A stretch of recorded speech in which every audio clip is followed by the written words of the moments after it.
Halo semuanya, langsung saja kita mulai sesi kupas tuntas kali ini. Hari ini kita akan membedah sebuah dokumen yang luar biasa penting, yaitu Silabus Olimpiade Sains Nasional Tingkat Sekolah Dasar atau OSN-SD untuk tahun 2026.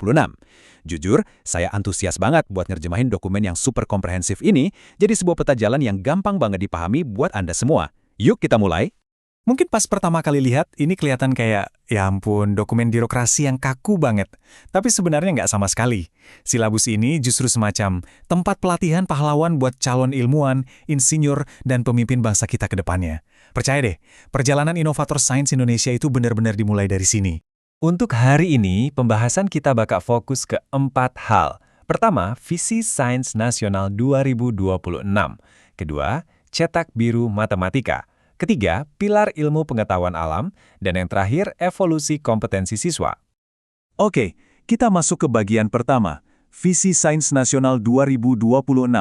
Ingat ya, ini jauh lebih besar dari sekedar kompetisi biasa. Sebelum kita pusing mikirin rumus atau teori, kita harus tanya nih, kenapa sih OSN ini harus ada? Mengutip Dr. Maria Veronica Irene Hergiono dari Pusat Prestasi Nasional, tujuannya itu untuk, dan ini saya kutip ya, menyiapkan sumber daya manusia dengan kemampuan yang handal di bidang sains dan memiliki karakter kuat, kokoh, dan tahan uji. Poin krusialnya di sini, ini bukan cuma soal siapa yang bawa pulang medali, tapi ini tentang ngebangun manusia dengan karakter yang tangguh, yang benar-benar siap menghadapi tantangan global. Terus prakteknya di lapangan gimana? Nah, langkah nyatanya itu dimulai dari penguasaan fondasi matematika, IPA dan IPS sejak dini banget.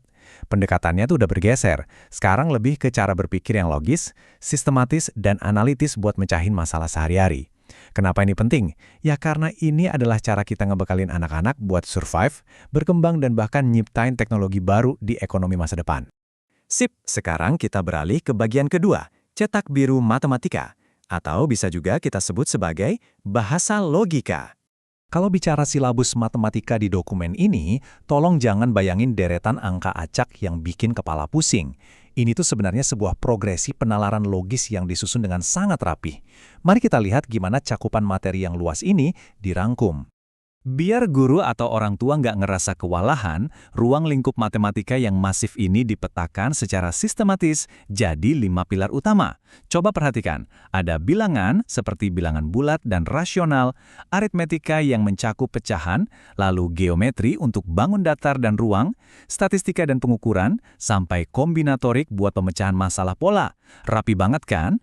Coba deh kita zoomin sedikit ke pilar statistika dan pengukuran sebagai contoh. Lihat gimana literasi datanya itu dibangun pelan-pelan. Di kelas 3, anak-anak fokus ke data konkret kayak piktogram. Masuk kelas 4, mereka mulai kumpulin data pakai diagram batang. Di kelas 5, tingkatannya naik ke perbandingan yang lebih kompleks kayak kecepatan dan debit air. Puncaknya di kelas 6, mereka udah lakuin analisis pakai rata-rata, median, dan modus. Ini cara yang benar-benar fantastis buat nyiapin anak-anak di abad informasi ini. Lanjut ke bagian ketiga. Pilar ilmu pengetahuan alam. Waktunya kita memahami dunia di sekitar kita. Nah, pas kita geser fokus dari logika abstrak matematika ke realitas fisik kehidupan sehari-hari, kita dituntut buat lihat sains ini secara holistik. Ini tuh bukan cuma hafalan mati, tapi gimana caranya menghubungkan bumi, energi, dan makhluk hidup. Silabus IPA ini menjabarkan topiknya dengan sangat kohesif. Semuanya itu dipondasi oleh keterampilan dan metode ilmiah. Dari situ meluas ke keanekaragaman hayati, anatomi makhluk hidup, pelestarian ekologi, sampai ke prinsip fisika dasar kayak gaya dan kalor. Kelihatan banget gimana silabus ini dengan mulusnya ngegabungin biologi, fisika, dan ilmu lingkungan jadi satu kesatuan. Dan ini nih, bagian yang menurut saya mind-blowing. Di satu sisi, silabus ini minta siswa buat paham proses di level mikro, contohnya kayak sel atau fungsi organ. Tapi, di waktu yang bersamaan, mereka juga harus bisa menganalisis level makroekologis, kayak jaring-jaring makanan dan siklus air global.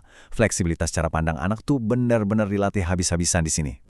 Oke, sekarang masuk ke bagian keempat, evolusi kompetensi siswa. Ini ibarat perjalanan seorang pahlawan yang lagi naik level. Mari kita intip evolusi di matematika. Di kelas 3, anak-anak belajar pecahan lewat benda konkret yang bisa mereka pegang. Naik ke kelas 4, pemahamannya berkembang jadi desimal. Di kelas 5, mereka udah main operasi hitung campuran nih. Dan pas di kelas 6, gila kan? Mereka udah bisa pecahin masalah sehari-hari pakai bilangan bulat negatif. Ini tuh sebuah evolusi pemikiran yang nyata. Dari main balok di kelas 3, jadi skill berpikir abstrak tingkat tinggi di kelas 6. Progresi yang sama juga kita temuin di materi geometri. Nggak langsung diajarin rumus ribet.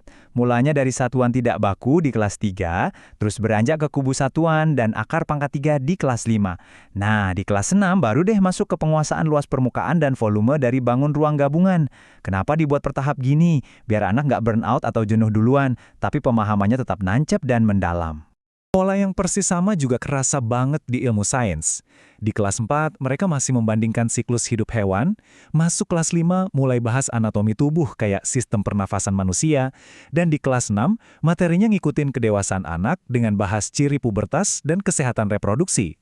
Keren sih ini, kurikulumnya itu benar-benar ngehargain proses kematangan siswa yang terus tumbuh. Jadi entah itu sebuah jangka di materi geometri, atau ngelihat diagram anatomi di IPA, pada dasarnya, setiap topik di dokumen ini adalah sebuah alat. Ya, alat yang secara khusus dirancang buat ngelatih otot-otot analitis di otak anak-anak kita. Pada akhirnya, semua ini ngebentuk semacam jaring-jaring ilmu pengetahuan dan logika yang saling terhubung erat. Kalau kita udah paham cetak biru ini, para pendidik tuh bisa mulai ninggalin cara ngajar yang cuma ngejar hafalan. Kita bisa mulai ngajarin ini sebagai satu jaring pengetahuan yang utuh. Jadi, kalau ditarik benang merahnya dari semua obrolan kita hari ini, OSN 2026 itu bukan, sekali lagi, bukan sekedar ajang ngerjain soal tes. Ini adalah lahan pelatihan nyata buat masa depan Indonesia. Silabus ini tuh semacam peta jalan yang udah diracik teliti banget demi kemajuan bangsa kita.